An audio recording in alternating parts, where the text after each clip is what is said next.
আপনি যদি মুসলমান হয়ে থাকেন তবে অবশ্যই এই ঘটনাটা শুনে যাবেন। মুহাম্মদ সাল্লাল্লাহু আলাইহি ওয়াসাল্লামের বয়স যখন প্রায় ৩৫ বছর, তখন মক্কার পবিত্র কাবা ঘর সংস্কার করার প্রয়োজন পড়ে। কুরাইশদের সব বংশ মিলে কাবার দেয়াল পুনর্নির্মাণ করেন। কিন্তু যখন পবিত্র হাজরে আসওয়াদ বা কালো পাথরটি তার নির্দিষ্ট স্থানে বসানোর সময় এলো, তখন বিবাদ শুরু হয়ে গেল। প্রত্যেক গোত্রই চাচ্ছিল এই সম্মানের কাজটি তারা একাই করবে। কেউ কাউকে ছাড় দিতে রাজি ছিল না। অবস্থা এতটাই চরম আকার ধারণ করল যে রক্তক্ষয়ী যুদ্ধের উপক্রম হল। টানা ৪-৫ দিন এই উত্তেজনা চলল। অবশেষে এক বয়োজ্যেষ্ঠ ব্যক্তি পরামর্শ দিলেন, আগামীকাল ভোরে কাবার পবিত্র চত্বরে যিনি প্রথম প্রবেশ করবেন তিনি এই বিবাদের ফয়সালা করে দেবেন। সবাই এই প্রস্তাবে রাজি হল।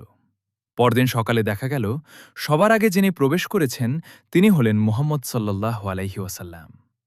তাকে দেখামাত্রই সবাই খুশিতে চিৎকার করে উঠল, আল আমিন এসেছেন, আমরা তার সিদ্ধান্তে রাজি।